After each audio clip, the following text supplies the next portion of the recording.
Assalamualaikum warahmatullahi wabarakatuh. Hamdan wa syukran lillah, wassalatu wassalamu ala rasulillah Sayyidina wa maulana Muhammad ibn Abdullah wa ala alihi wa ashabihi wa mawala amma ba'd.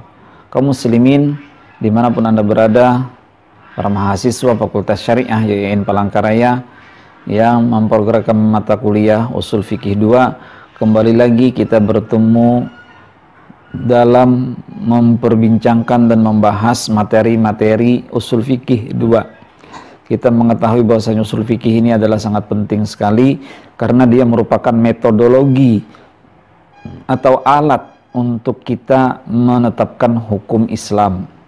Nah, pada bahasan yang lalu kita telah membahas tentang teori istihalah dan istihlak.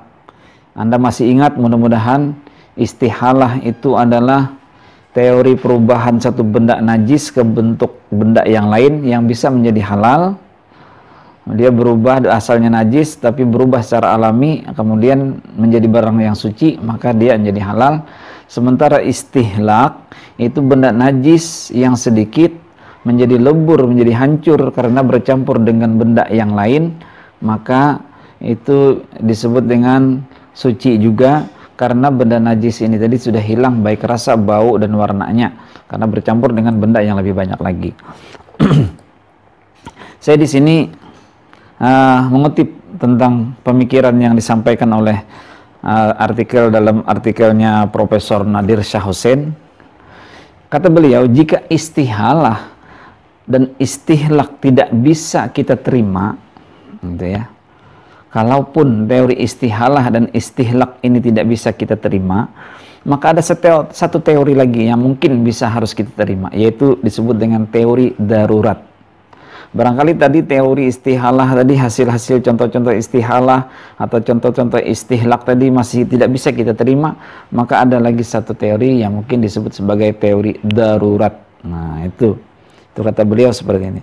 Apa itu darurat? Darurat itu daruratun, jamaknya darurat atau darair. Secara etimologi al-hajah al-balighah asyiddah, kebutuhan yang sangat mencapai kebutuhan yang mencapai sangat membutuhkan. Maksudnya apa ya? Sangat sekali lah gitu bahasanya.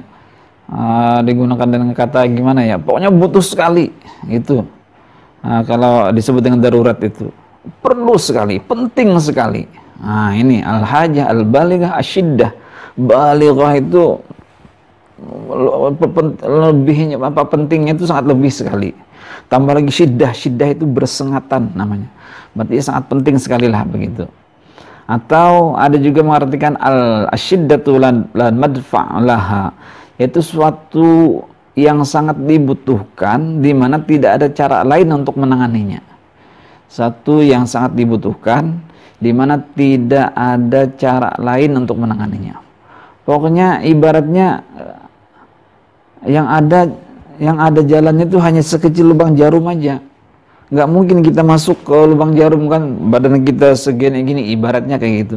Kita cari jalan tapi tidak ada ketemu jalan yang lain. Yang ada itu hanya sekecil ini. Ya gimana kita masuk gitu. Nah, berarti kita tidak bisa masuk ke dalam jalan itu karena tidak ada jalan lain lagi. Terus gimana? Nah, inilah posisi yang kita sebut sebagai posisi darurat. Artinya tidak ada cara lain, tidak ada metode lain, tidak ada bentuk lain untuk menyelesaikan persoalan kita. Nah, itu kondisinya kondisi darurat. Kira-kira bisa dipahami ya, namanya darurat itu. Secara terminologi, darurat ialah posisi seseorang pada suatu batas di mana kalau tidak melanggar sesuatu yang dilarang atau sesuatu yang diharamkan, maka bisa cacat, nyaris mati atau mati. Nah, jalan sudah nggak ada. Cari, ikhtiar sudah kita lakukan. Tapi ternyata kita tidak menemukan jalan lain. Tidak lagi menemukan jalan lain kecuali jalan yang ada jalannya adalah melanggar dari ketentuan Allah. Kecuali kita jalannya itu hanya melakukan yang diharamkan Allah. Kalau kita tidak menjalani itu, kalau kita tidak melanggar, kalau kita tidak melakukan yang diharamkan Allah tadi, maka bisa menjadi cacat hidup kita, nyaris mati kita atau bahkan sampai mati. Nah, itulah kondisi yang disebut dengan darurat, gitu ya, kondisi darurat. Jadi kita harus menjalaninya, harus melanggar yang asalnya diperintahkan oleh Allah, lalu kita tidak lakukan. Karena apa? Ya karena kita berada dalam kondisi darurat. Gitu. Kira-kira bisa dipahami ya. Jalaluddin As-Suyuti, nah ini mengatakan dalam Al-Ashbah wan Nazair, Al-Ashbah wan Nazair Jalaluddin As-Suyuti, itu terkenal kitabnya. Darurat adalah posisi seseorang pada sebuah batas. Ini batas, anggaplah batas gitu kan. Dia berada di posisi ini, dimana kalau ia tidak mengkonsumsi sesuatu yang dilarang, maka akan ia binasa atau nyaris binasa. Dia sudah sampai di sini misalnya, tapi kalau tidak memakan sesuatu yang diharamkan, maka dia binasa, maka dia bisa menjadi binasa atau nyaris binasa. Maka berarti dia ini mau tidak mau harus makan yang diharamkan ini. Mau tidak mau dia harus mengkonsumsi sesuatu makanan yang diharamkan oleh Islam. Yang asalnya dia diharamkan, tetapi karena kondisi darurat, maka dia boleh memakannya. Gitu loh ceritanya. Mudah-mudahan para mahasiswa bisa memahami dan kaum muslimin yang lainnya bisa menerima apa yang kita jelaskan ini. Oke, lanjut ya. Kira-kira mudah dipahami, mudah-mudahan bisa dipahami. Nah, hukum darurat itu gimana gitu kan? Di sini ada famanitturra, di sini kan innama harrama alaikumul maitata waddam wa lahmul khinzir, innama harrama alaikumul maitata waddam wa lahmul khinzir wa ma uhilla li ghairillah. Lalu dilanjutkan famanitturra ghaira baghin wala 'adin fala isma alaih. Sesungguhnya Allah mengharamkan kepada kamu itu bangkai, darah, daging babi dan sesuatu yang disembelih tanpa atas nama Allah Subhanahu wa taala atau bukan karena Allah Subhanahu wa taala. Famanitturra ghaira baghin. Barang siapa dalam keadaan terpaksa memakannya, dan terpaksa kan berarti terpaksa itu kan darurat gitu ya. Sedang ia tidak menginginkannya, padahal kita tidak pengen sebenarnya memakan itu karena itu asalnya diharamkan, tetapi karena kondisi kita tidak ada pilihan lain lagi. Nah, selama ia terpaksa, kedua dia tidak menginginkannya, dan yang ketiga adalah tidak melampaui batas, makan daging babi misalnya tapi sampai mariga, babunya itu berarti melampaui batas, maka tidak ada dosa baginya untuk makan daging babi atau makan yang sesuatu yang diharamkan tadi. Jadi dia keadaannya terpaksa dan dia sebenarnya tidak mau. Yang ketiga adalah tidak melampaui batas. Itu yang kita pahami dari ayat Al-Quran ini. Yang selanjutnya, wa qad fassala lakum ma harrama 'alaikum illa ma turirtum ilaihi. Padahal Allah Subhanahu wa taala telah menjelaskan kepada kamu apa yang diharamkannya untukmu kecuali illa matturirtum ilaihi, kecuali apa yang terpaksa kamu makannya. Nah, ini dasar darurat ada dalam Al-Qur'an. Lalu dari hadis Nabi Muhammad juga ada. Dalam hadis Nabi Muhammad itu intinya ini adalah inna bi ardin tusibuna biha mahmasah. Ya Rasulullah, kami berada di sebuah daerah di tengah dilanda bencana kelaparan. Ini kelaparan namanya, kelaparan, bukan keaparan, kelaparan.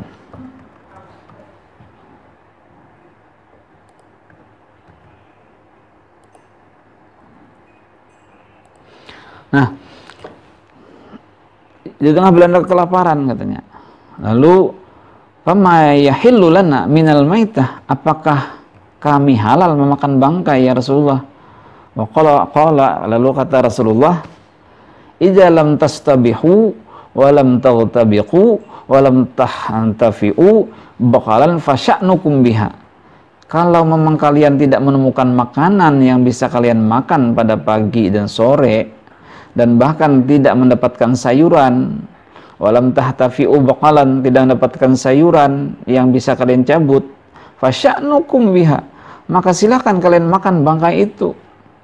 Nah, ini adalah selain dari Al-Quran, juga dalam hadis Nabi Muhammad boleh memakan bangkai ketika memang sudah kita tidak temukan makanan yang bisa kita makan baik pagi atau siang, sorenya, dan bahkan tidak mendapatkan sayur-sayuran, daun-daun juga nggak ada gitu kan yang bisa kita makan. Ada daun tapi daunnya daun racun misalnya kan begitu, daunnya bikin penyakit dan segalanya, maka silahkan kalian makan bangkai itu. Ini dalam hadis Rasulullah SAW. Artinya hukum darurat ini punya dasar gitu maksudnya. Nah, begitu juga dalam hadis Nabi Muhammad yang lain juga, la darara wala dirara. La darara wala dirara. Ini paling mudah kita hafal. La darara wala dirara. Ini sudah lama kita, anak-anak SD kita pun sudah hafal hadis ini. Tidak boleh membuat kerusakan, tidak boleh membuat kemudaratan pada diri sendiri atau membuat orang lain mudarat. Jadi jangan kita memudaratkan diri sendiri, membuat kerusakan, menimbulkan kemudaratan pada diri kita sendiri ini, serta memunculkan kemudaratan pada orang lain, artinya merugikan orang lain. Jangan merugikan diri sendiri, jangan merugikan orang lain. La darara wala dirara. Hadisnya ada. Nah, itulah teori darurat ternyata punya dasar hukum yang kuat. Oke, kita lanjutkan ya. Dasar hukumnya. Nah, kemudian ada kaidah-kaidah yang berkaitan dengan darurat. Yang pertama, ad-dararu yuzal. Kemudaratan itu harus dihilangkan. Hal-hal yang darurat itu harus dihilangkan. Nanti ketika Anda mengambil mata kuliah Qawaidul Fikih, Anda akan ketemu dengan kaidah-kaidah seperti ini. Ad-dararu yuzal. Kemudaratan itu harus dihilangkan. Yang kedua adalah ad-daruratu tubihul mahzurati. Kemudaratan atau keadaan darurat membolehkan orang melakukan hal-hal yang dilarang.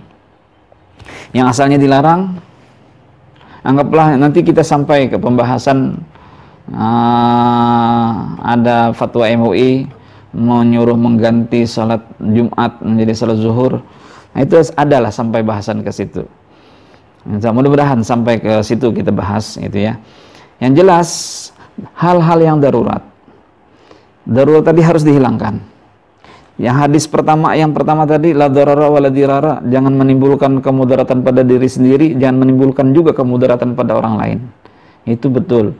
Yang kedua, ad-dararu yuzal, kemudaratan itu harus dihilangkan. Yang ketiga, ad-daruratu tubihul mahzurat, ad-daruratu tubihul mahzurati. Hal-hal yang darurat itu, keadaan darurat membolehkan melakukan hal-hal yang dilarang. Itu ya, oke ya. Berdasarkan kaidah di atas bahwa hal-hal yang darurat itu asalnya adalah haram, gitu. Nah, daruratnya asalnya haram ya. Meninggalkan sholat misalnya haram, gitu kan. Namun hukum darurat ini bisa berubah menjadi halal atau mubah ketika dalam kondisi darurat. Kondisi darurat, gitu ya. Oke, kita lanjutkan ya. Kita lanjutkan. Pandangan ulama Syafi'iyah. Ulama mazhab Syafi'i sepakat kondisi darurat itu tidak harus menunggu sampai mati. Ulama mazhab Syafi'i sepakat bahwa kondisi darurat itu tidak harus menunggu sampai kematian itu datang sebentar lagi. Ada orang gini, jadi gini maksudnya. Ada orang kelaparan di tengah hutan. Kelaparan tengah hutan. Karena memahami darurat itu tidak ada jalan lain lagi selain jalan itu, akhirnya pokoknya dia sudah tidak berdaya lagi lah gitu. Pokoknya ajal itu hampir tiba, baru bisa dia memakan benda yang diharamkan. Lah gimana bisa memakannya kalau kondisinya aja sudah hampir mati kayak gitu? Ada babi lewat lari atau ada bangkai, gimana bisa meraih bangkai kalau dia sendiri aja sudah tidak mampu lagi berdiri? Jangankan berdiri, duduk aja sudah nggak bisa lagi. Jadi sebenarnya ukuran yang disebut dengan darurat tadi tidak harus menunggu sampai kematian itu sebentar datang lagi. Jadi ada kriteria-kriterianya. Karena apa? Karena ketika sakaratul maut itu sudah hampir datang, jadi ngapain lagi kita? Sudah ibaratnya sudah napas itu udah 1-2 aja lagi sisanya, udah hampir di tenggorokan. Yang nggak bisa lagi masuk makanan. Nah, ini perlu kita pahami juga masalah kayak gitu. Jadi yang namanya darurat darurat ini nggak mesti harus yang hampir mati baru bisa diinikan, baru bisa diperbolehkan melakukan yang haram. Nah, lalu ada orang tanya, wah ini Pak Ustadz katanya gimana kalau misalnya lah ada babi lari lalu dikepung, nah itu bukan darurat namanya kata. Iyalah, kan kita sudah mencari makanan nih di padang hutan itu, di tengah-tengah hutan, ternyata nggak ada makanan, lalu ada babi. Nah kita sudah letih sekali nih kan, lalu kita tangkap babinya. Nah kita tangkap babinya itu bukan berarti harus dimakan dulu kan. Nah kita sambil punya ikhtiar untuk melakukan makan yang lain, misalnya daun yang masih dihalalkan. Tapi ketika di situ sudah tidak ada lagi nanti, ya jangan sampai menunggu hampir mati. Ya kapan masaknya gitu kan? Kapan memasaknya? Nah tapi kan tadi sesuai dengan kebutuhan, kayak kalau makan tadi kan kita kadang terpaksa, yang kedua adalah kita tidak menginginkannya, yang ketiga tidak berlebihan. Nanti ada bahasan tersendiri untuk itu. Karena kalau sudah menjelang sakaratul maut, ya nggak ada gunanya lagi makan. Itu jangankan sudah nggak kenal lagi dengan makanan kalau orang sudah seperti itu. Nggak mungkin lagi masuk makanan ke dalam perutnya. Nah, udah napasnya sudah di tenggorokan. Oke, lanjut ya. Nah, ulama Syafi'i juga sepakat bahwa seseorang boleh makan yang diharamkan kalau ia pertama mengkhawatirkan dirinya bisa kelaparan. Wah, ini kalau perjalanan kita ini seperti ini, kayaknya makanan udah nggak ada, udah gimana nih? Letih nih. Nah, maka cari udah nggak ada, udah payah sekali rasanya, jalan 10 langkah pun udah susah gitu. Berarti ini udah mulai timbul kekhawatiran untuk terjadinya kelaparan. Kalau nggak dimakan benda yang diharamkan ini bisa bahaya kita. Nah itu boleh kita sudah mulai makan benda yang haram. Atau tidak kuat berjalan lagi, udah sampean silakan aja jalan, saya udah nggak bisa lagi jalan gitu, kata salah seorang dari rombongan misalnya kan gitu. Kalau dulu kan kayak gitu ceritanya. Kalau zaman ini mungkin kita, ya zaman ini kan bisa aja sebenarnya kita masuk ke tempat masyarakat, walaupun tempatnya rame, nggak ada yang seperti hutan belantara zaman dulu, tetapi tempat ramenya ini tempat non muslim, masuk ke sebuah negara yang tidak bisa lagi kita cari makanan yang halal. Nah, tidak ada lagi orang jual makanan yang halal di situ, persediaan kita sudah habis. Nah itu mungkin bisa kita kiaskan ke sini, kita analogikan ke situ. Walaupun kita tetap berupaya untuk mencari yang dihalalkan. Yang ketiga, terpisah dari rombongannya. Ya misalnya kita ke sebuah negara, kita belum pernah ke situ. Nah kalau kita mencari makanan yang halal nggak mungkin ketemu, nanti bisa terpisah dari rombongan. Sementara rombongan kita ini orangnya mungkin berbeda keyakinan dengan kita. Nah, tapi ya tentunya kita harus berupaya negosiasi, kan ada negosiasi dengan kawan-kawan itu, berbicara, tidak mesti harus imbah melihat kawan-kawan yang kadang langsung kita makan, itu nggak bisa juga lah gitu. Langsung ambil kaidah ini, enggak. Ini kan artinya kita sudah ada upaya ikhtiar gitu. Jadi jangan semutlak yang dipahami. Kemudian atau kita merasa takut tersesat dari yang lainnya. Tersesat dari rombongan, nah atau dan sebagainya, ada alasan-alasan. Jadi ini yang dibolehkan oleh mazhab Syafi'iyah. Artinya kan darurat tadi ternyata tidak sampai darurat yang kayak anak mati gitu, enggak gitu. Sudah sakaratul maut, ya enggak ada lagi upaya hidup seperti itu. Berarti sama artinya kita membunuh diri gitu. Kalau sampai menjelang sakaratul maut baru kita melakukan hal yang seperti yang dilarang. Oke ya, kita lanjutkan. Maka kalau sampai ia tidak makan yang diharamkan, kekhawatiran seseorang itu terhadap munculnya penyakit yang menakutkan adalah sama seperti kekhawatiran datangnya kematian. Oh kalau aku kadang makan ini, tidak makan ini, mungkin saya akan timbul penyakit. Atau kalau tidak makan ini, maka bisa menimbulkan kekhawatiran meninggal. Berarti sama kedudukannya. Kekhawatiran timbulnya penyakit dan kekhawatiran datangnya kematian itu sama. Nah, berarti dia boleh gitu makan yang diharamkan. Ad-dararu yuzalu biqadril imkan. Kemudaratan itu harus ditinggalkan sedapat mungkin.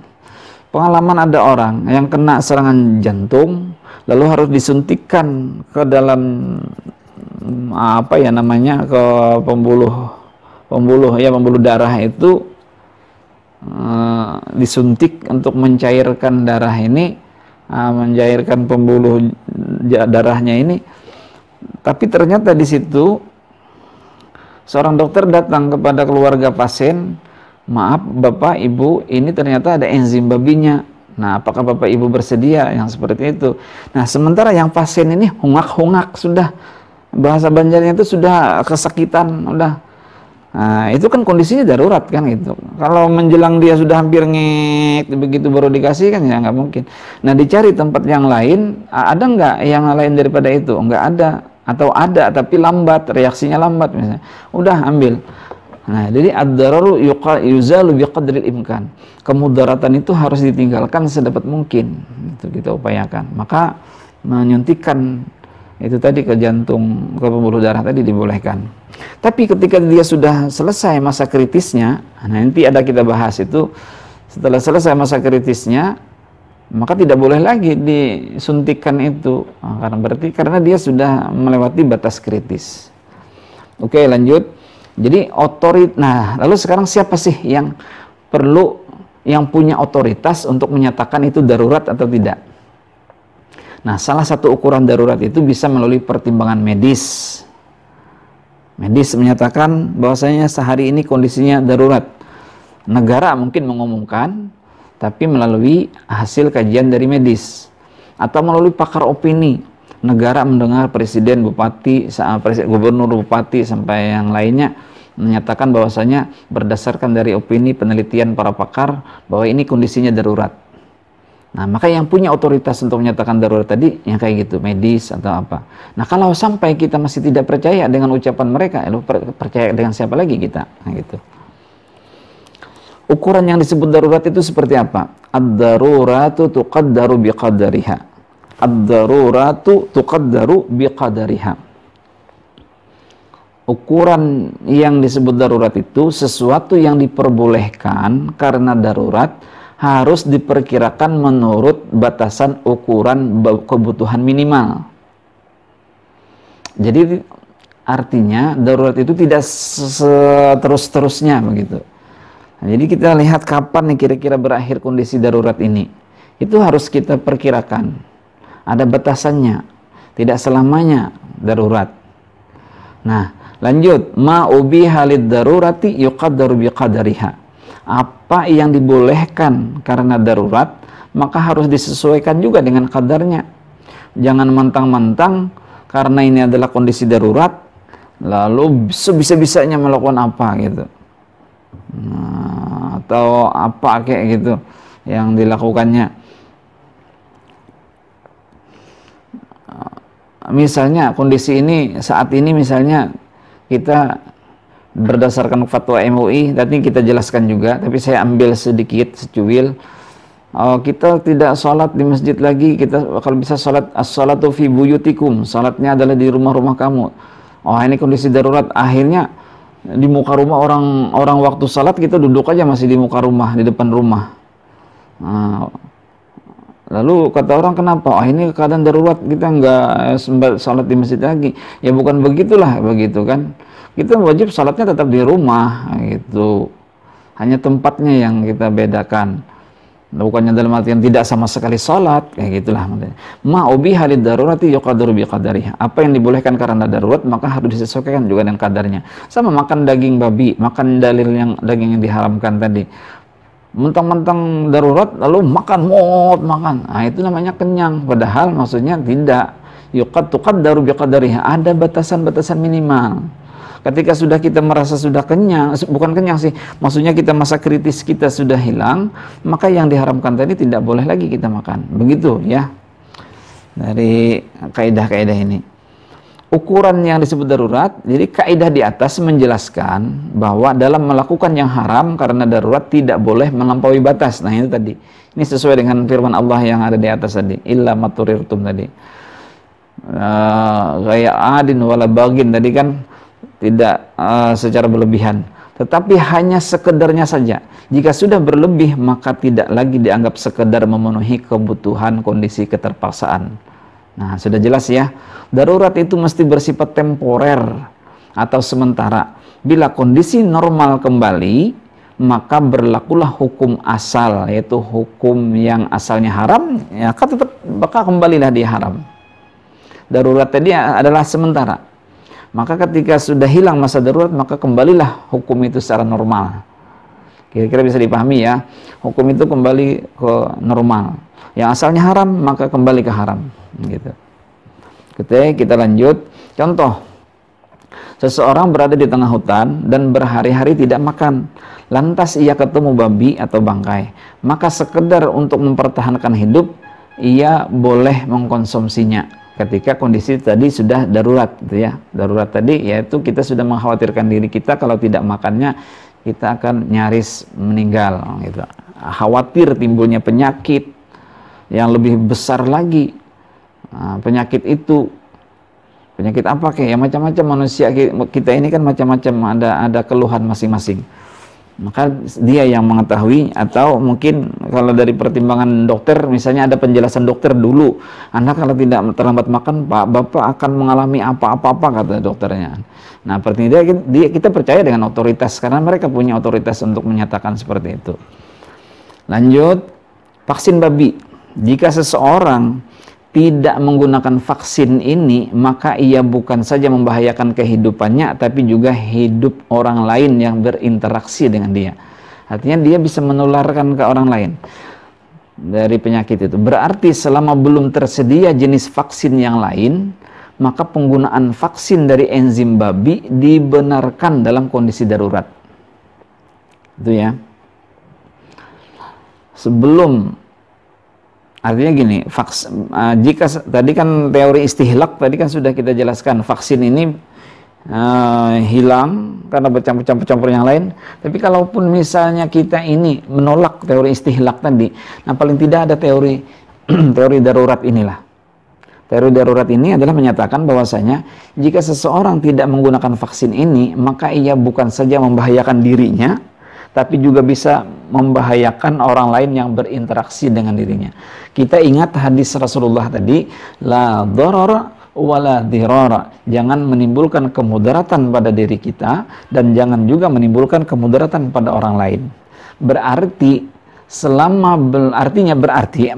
berarti kita harus menjaga diri, gitu. Nah, oleh karena itu selama belum ditemukan adanya vaksin dari jenis yang lain, maka penggunaan vaksin dari enzim babi dibenarkan dalam kondisi darurat. Kira-kira bisa dicerna ya penjelasan kita terkait dengan darurat ini. Ya, sebelum kita lanjutkan itu, mudah-mudahan bisa dipahami.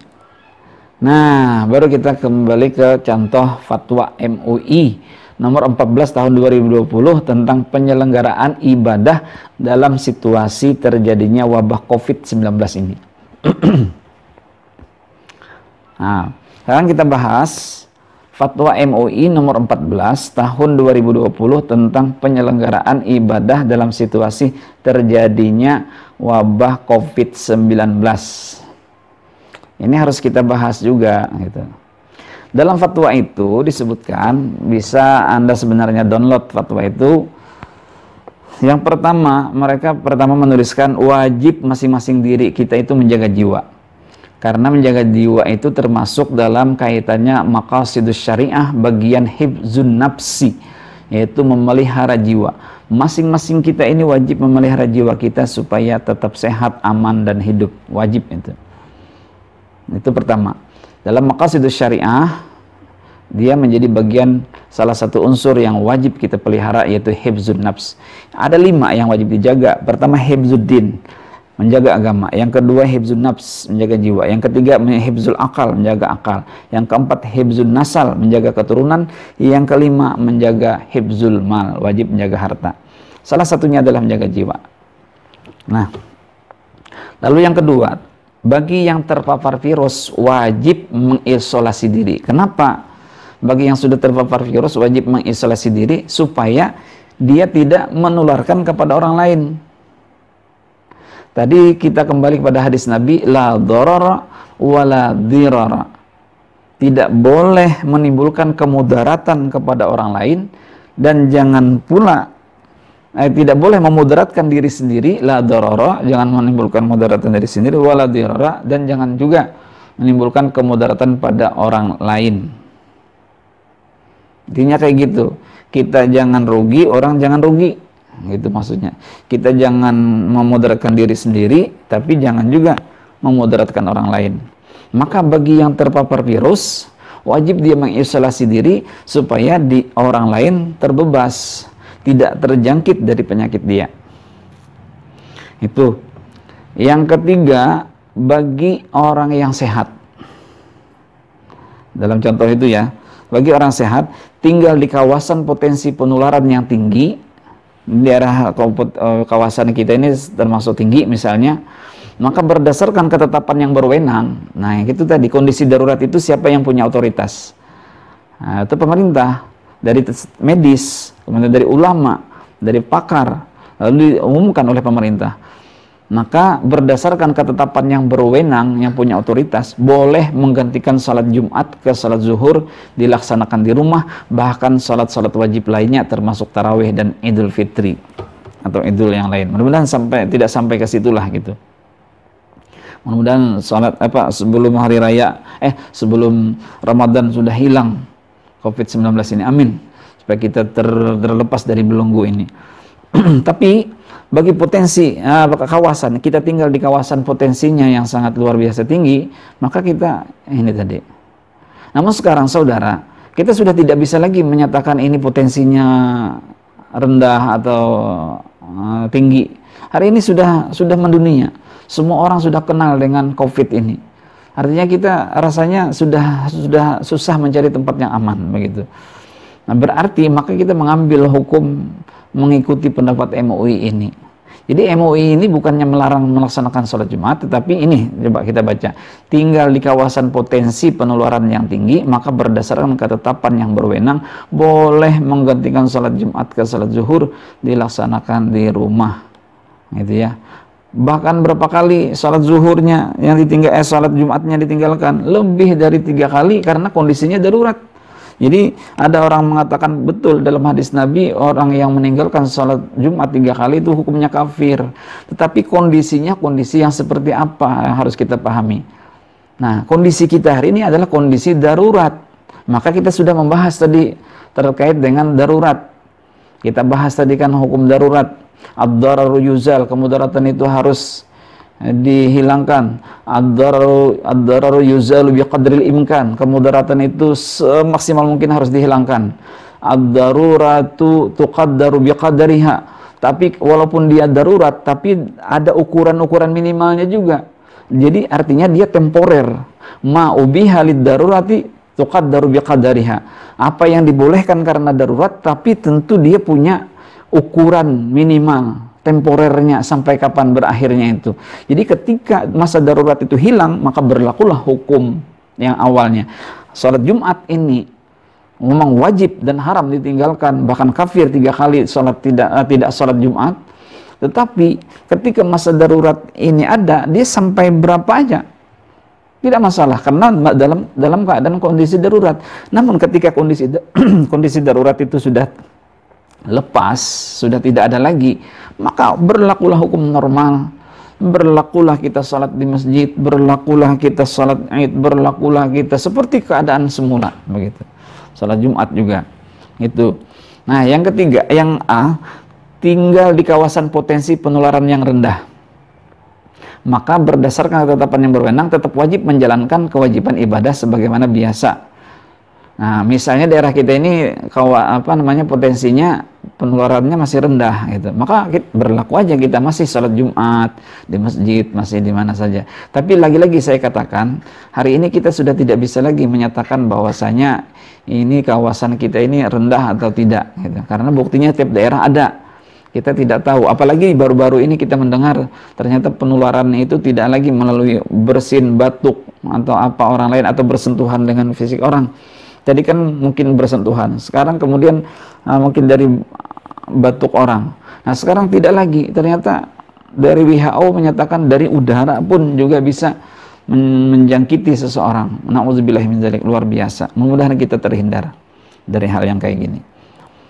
Nah, dalam kondisi penyebaran COVID-19 ini tidak terkendali di suatu kawasan yang mengancam jiwa, umat Islam tidak boleh menyelenggarakan sholat Jumat di kawasan tersebut sampai keadaan menjadi normal kembali. Nah ini, dan wajib menggantikannya dengan sholat zuhur di tempat masjid masing-masing. Nah, dengan sholat zuhur di tempat masing-masing. Dengan demikian, tidak boleh menyelenggarakan aktivitas ibadah melibatkan banyak orang. Nah, hari ini kan coba, jangan karena ibadah, orang nikah aja susah hari ini. Ya kan ya, tidak sepi lagi menikah. Nah, karena kondisinya hari ini seperti itu. Ya, karena apa? Mengumpulkan banyak orang, melibatkan banyak orang, diyakini akan menjadi penyebab COVID-19 ini. Seperti sholat jamaah 5 waktu, sholat tarawih, id, dan masjid, di tempat umum atau lainnya, menghadiri pengajian umum dan majelis-majelis ta'lim.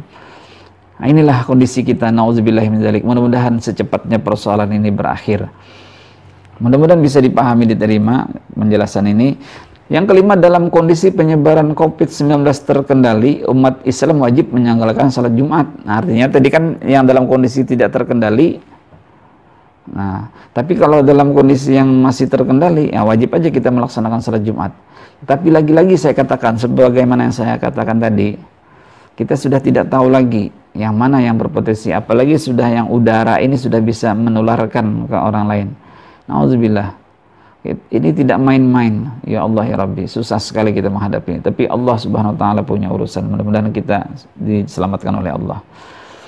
Yang keenam, pengurusan jenazah, tajhiz jenazah, mempersiapkan mengurus jenazah terpapar COVID-19, terutama dalam memandikan, mengkafani harus dilakukan sesuai protokol medis dan dilakukan oleh pihak yang berwenang dengan tetap memperhatikan ketentuan syariat.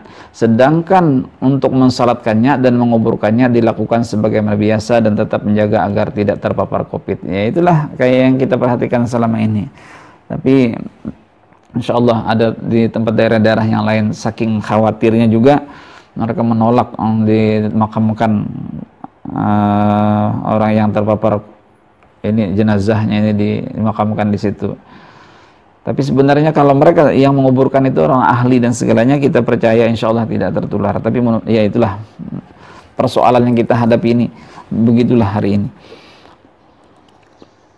Yang ketujuh, umat Islam agar semakin mendekatkan diri kepada Allah Subhanahu wa taala, memperbanyak ibadah, taubat, istighfar, zikir, qunut nazilah dan sebagainya di setiap salat fardu. Artinya di sini pemerintah dari fatwa MUI ini hanya mengalihkan tempat saja, tetapi untuk pelaksanaan sholat tetap wajib kita lakukan. Bahkan di sini dianjurkan untuk memperbanyak ibadah, beristighfar, bersalawat, berzikir kepada Allah Subhanahu wa taala.